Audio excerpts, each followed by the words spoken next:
Bom, pessoal, cá estamos nós. E olha, o assunto agora é a insatisfação da OAB com os ministros do Supremo Tribunal Federal, STF. Olha só o título da matéria para vocês verem que a coisa não tá boa. OAB articula PEC para garantir sustentação oral dos advogados. Isso mesmo, OAB, né, prepara a PEC para garantir a sustentação oral dos advogados. O que está acontecendo, gente? Já não é a primeira vez que ministros do Supremo, principalmente nesses casos do 8 de janeiro, impedem, né, baseados num regimento interno do Supremo e do TSE, que não tem efeito de lei, né, é um regimento aprovado internamente que vale apenas para...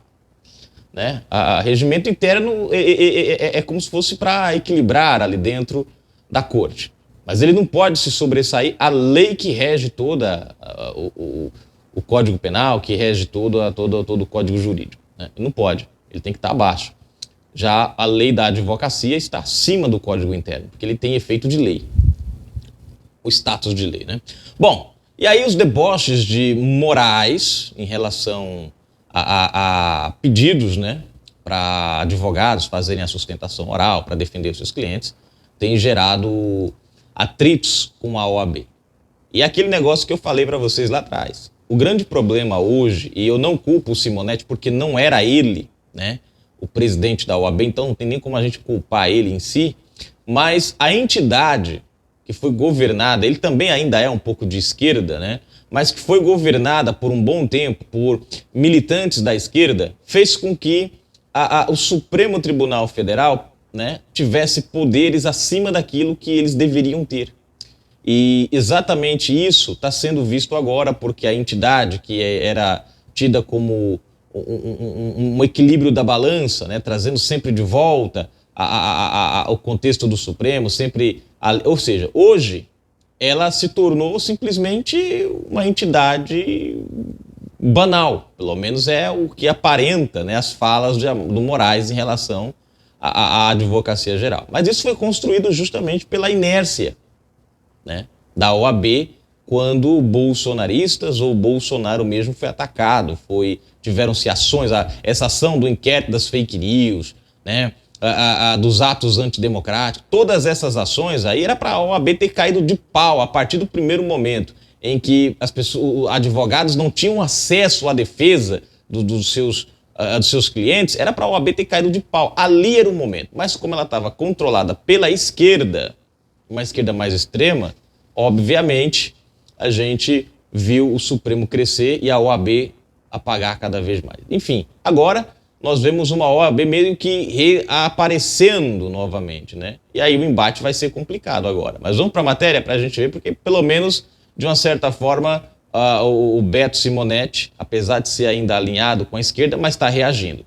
Se você não é inscrito no canal, se inscreve agora mesmo, ativa o sininho das notificações, marque a opção receber todos os vídeos. Se você está assistindo a gente numa outra rede social, corre para o YouTube, põe aí na busca Canal Brasil Notícias e se inscreve. Na descrição, para você que quiser ajudar o nosso trabalho, dá uma forcinha para o nosso canal, tem a nossa chave Pix, lá você pode colaborar com o nosso trabalho. As nossas lives são todos os sábados, às 20 horas, 30 minutinhos, com o seu comentário ganhando voz por aqui, fazendo a pauta junto com a gente.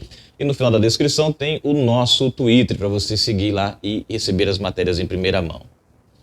Bom, vamos lá, gente, para a matéria? Bom, a troca de farpas entre o presidente da Ordem dos Advogados do Brasil, OAB, Beto Simonetti, e o ministro Alexandre de Moraes, do Supremo Tribunal Federal, STF, expõe a insatisfação dos advogados com o que vem como cerceamento do direito de defender os seus clientes. OAB, né? Então, ou seja, os caras, eles não estão satisfeitos com essa situação, eles não estão nem um pouco satisfeitos com o que, né, vem acontecendo. Continuando. O pano de fundo da rusga é a limitação das sustentações orais no momento em que os advogados expõem seus argumentos antes da abertura da votação, né?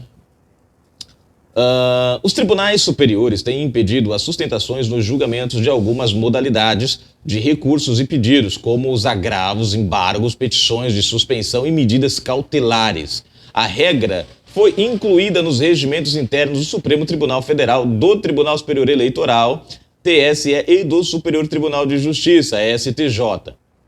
A OAB insiste que os advogados têm direito a fazer as sustentações orais. A prerrogativa está prevista no Estatuto da Advocacia, que tem status de lei. Já o regimento interno não tem esse status de lei. Ao longo dos últimos 2 anos, Beto Simonetti procurou o STF para conversar sobre o assunto, né? O presidente da OAB chegou a se reunir com o próprio Moraes, com o atual presidente do tribunal, o ministro Luiz Roberto Barroso, e com a ministra Rosa Weber, sua antecessora. A avaliação, no entanto, é que, até o momento, os ministros ouviram, mas não demonstraram disposição para promover mudanças. Interlocutores do presidente da OAB afirmam que lhe consideram que ainda há espaço para o diálogo. Uma nova reunião com Barroso deve ser solicitada nos próximos dias. Em paralelo, medidas alternativas começaram a ser subsadas informalmente para resolver o impasse se não houver um aceno do STF. Advogados veem com ceticismo a chance de uma ação para garantir as sustentações orais prosperar no tribunal. O caminho para alguns poderia ser a via legislativa. O Congresso já avança no debate de uma proposta de emenda à Constituição, PEC, para limitar o alcance das decisões monocráticas dos ministros. O texto é aprovado discretamente por uma ala da entidade.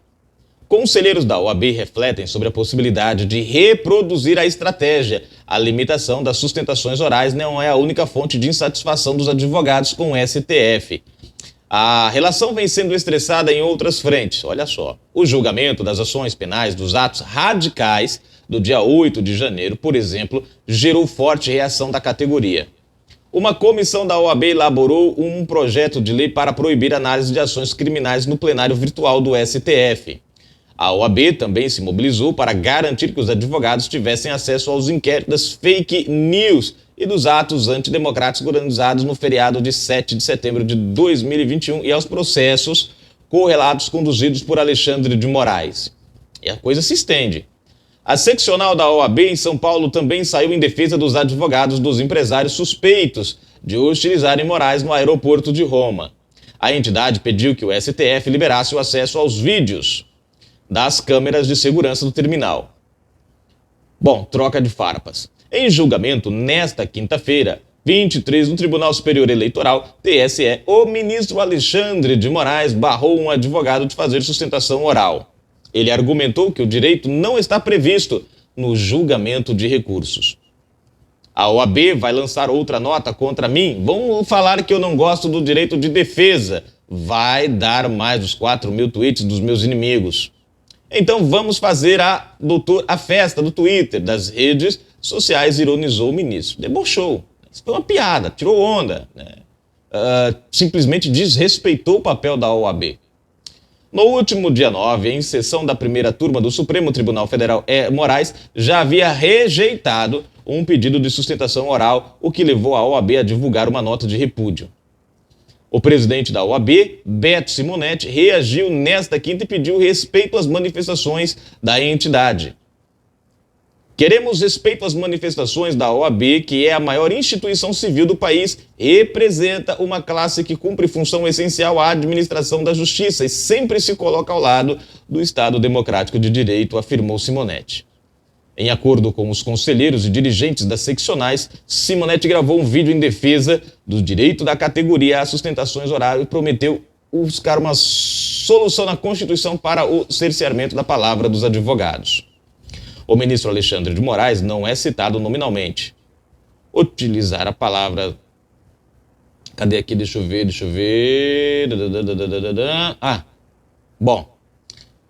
Utilizar a palavra nos julgamentos reflete diretamente o direito e o clamor por justiça de mais de 200 milhões de brasileiros e brasileiras que ali se fazem representar por seus advogados e advogadas constituídos, defendeu ele. A manifestação da OAB acontece às vésperas da Conferência Nacional da Advocacia Brasileira. Evento está previsto para a próxima segunda, 27, em Belo Horizonte, Minas Gerais, região com predominância de apoiadores do ex-presidente Jair Bolsonaro, PL. Isso pode, né? Não ser bom para a esquerda, não. A direção da entidade avaliou que um posicionamento claro em defesa da classe era necessário para frear a reação da direita no encontro. A presidente da seccional da OAB em São Paulo, Patrícia Vanzolini, também criticou Moraes.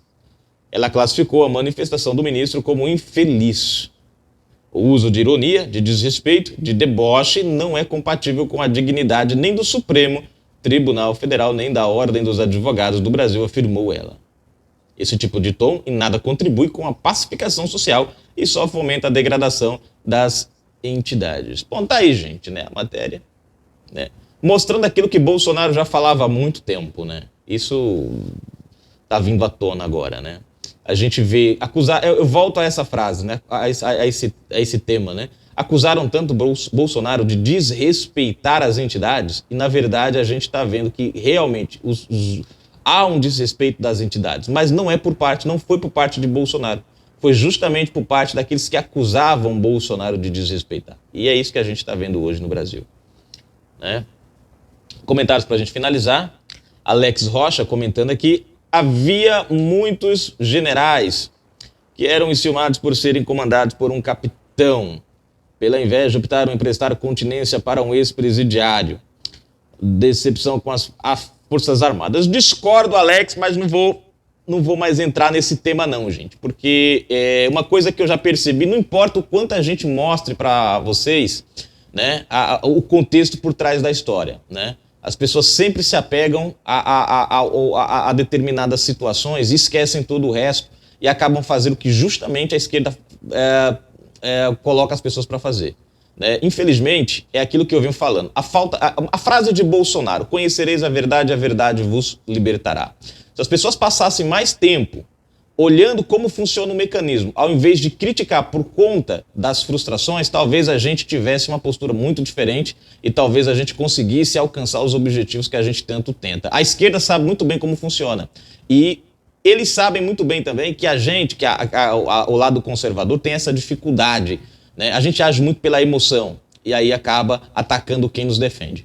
Existem pessoas dentro do Exército que são alinhadas com a esquerda? Existem, como em qualquer outra entidade, como dentro do Supremo, dentro do Congresso, dentro do Executivo, dentro dos ministérios, sempre haverá e sempre vai haver pessoas ligadas e alinhadas com a esquerda. O problema é que a gente não sabe separar essas pessoas do geral, e aí a gente acaba indo contra a entidade, acaba criando um sentimento contra a entidade em si. E aí é onde está o nosso grande problema. A esquerda sabe separar.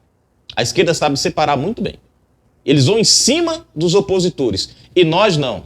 Nós o que a gente faz? Na primeira decepção, a gente vai em cima até de quem nos são como aliados. E é por isso que a gente muitas vezes... Por isso que a ala direitista, conservadora, muitas vezes perde por isso.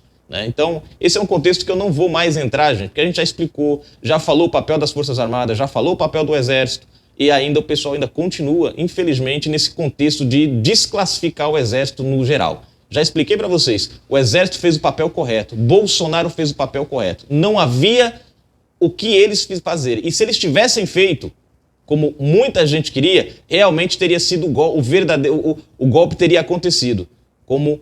Teria-se a ideia do golpe acontecido. Hoje, o que a gente está vendo acontecer é justamente o verdadeiro golpe. Só que a gente não saberia, porque as ações do Exército e de Bolsonaro, fora do contexto da Constituição, teria sucumbido isso. E aí a esquerda se levantaria mais forte, se levantaria mais firme e com credibilidade para tentar derrubar o que Bolsonaro fez.